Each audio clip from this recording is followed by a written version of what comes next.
এই যে বালিশটা লো। মারে তোর কি অনেক কষ্ট হইতেছে মা? আল্লাহ গো, আমি মনে আর বাঁচুম না। আব্বা, তুমি আমার ডাক্তারের কাছে নিয়ে যাওয়ার ব্যবস্থা করো। ও মা।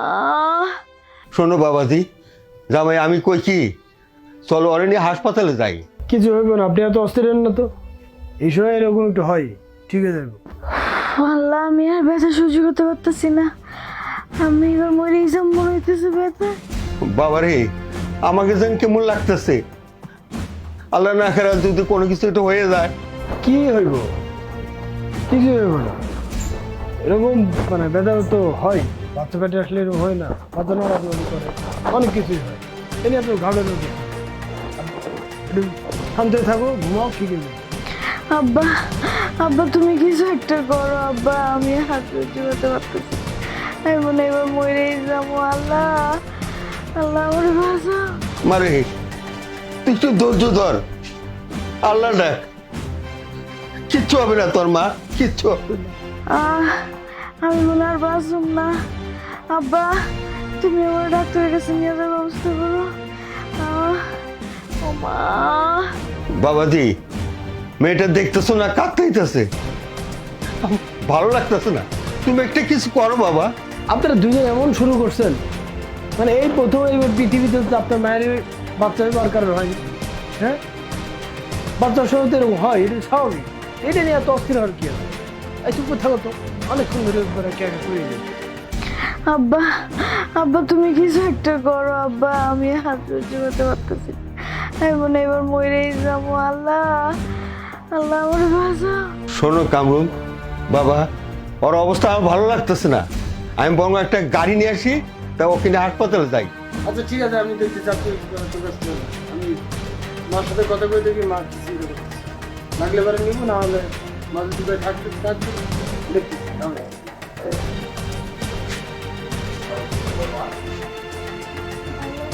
মা গো ধৈর্য ধর, আল্লাহ ডাক মা, আল্লাহ ডাক।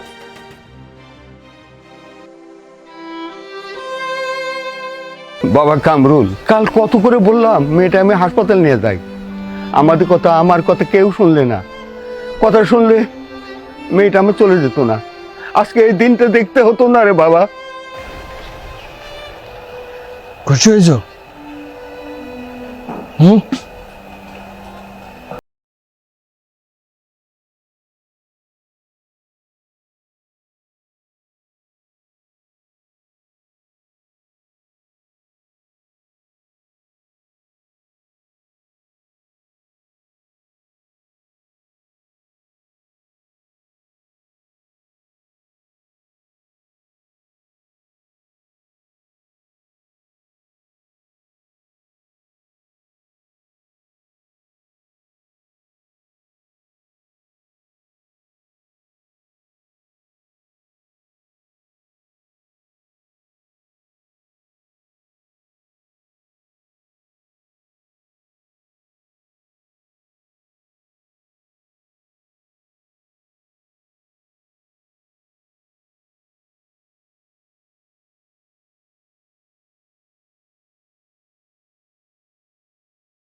খুশি হও নাই?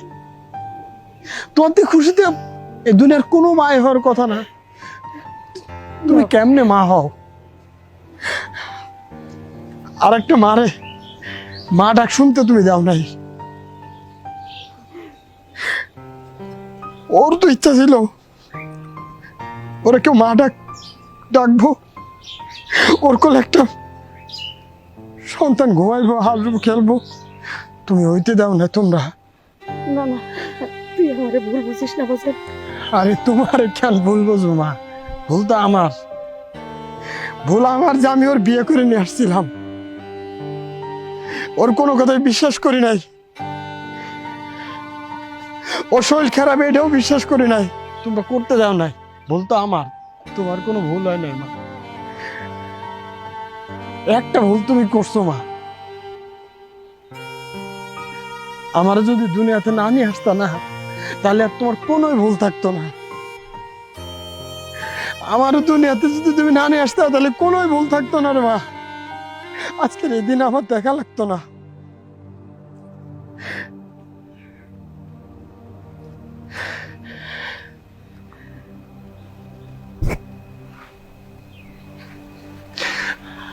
আব্বা,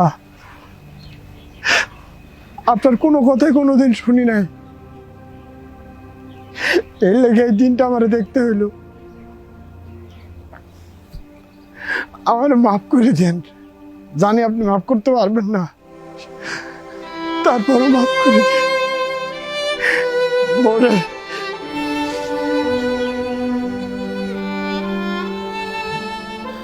বলে আমার ক্ষমা করে দিস, আমার ক্ষমা করে দিস। খা মা খা, আমি তাড়াতাড়ি খা, এত দেরি লাগে নে। আরে মা কি শুরু করছো? আর খাইতে পারবো না আমি। আর না খাইলে হইব? হ্যাঁ, এখন তোর ঘন ঘন খাবার খাইতে হইব, পুষ্টিকর খাবার খাইতে হইব। নে নে নে। হেলুকে তুমি কিছুক্ষণ পর পর আমার খাওয়াইবা। দেখো মা, আমার পেট তো একটা দুইটা না, এত খাওনকে আমি একা খাইতে পারবো না, এখন তোমার পেট একটা না, এখন তোমার পেট হইলো দুইটা। তুমি খাইবা, তোমার শরীর থেকে তোমার বাচ্চাই খাইবো। এখন যদি ঘন ঘন খাবার না খাও, পুষ্টিকর খাবার না খাও, তাহলে তোমার শরীরটা নষ্ট হয়ে যাইব। আমার নাতিন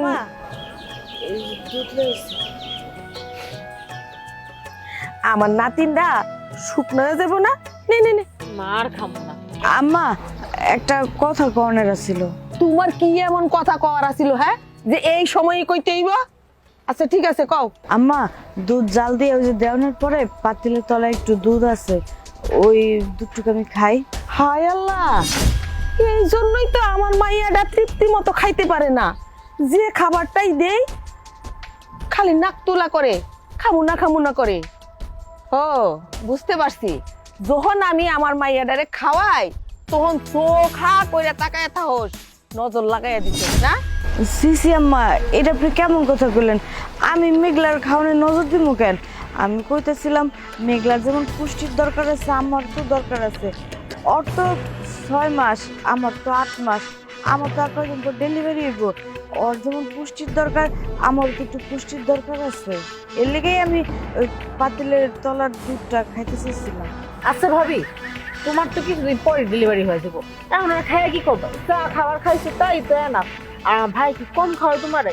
আমি এখানে একটু আসি, আমার মা আমার একটু আদর যত্ন করে খাওয়াই, তোমার এটাও সুযোগ আছে না।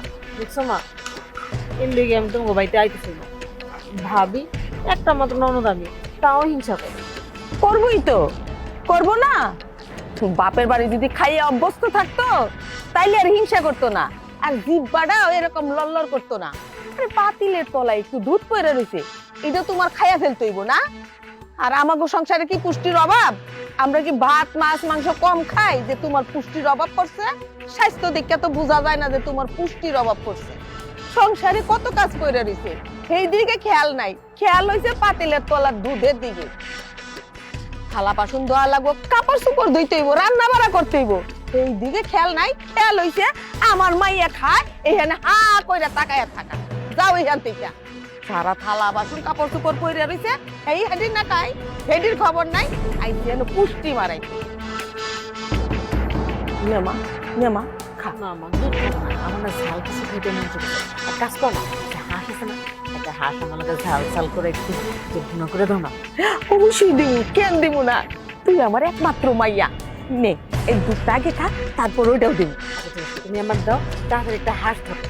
আচ্ছা, তাহলে এই কলা দুটাও খাবি কিন্তু। আমি কিন্তু হাঁস ধরতে গেলাম,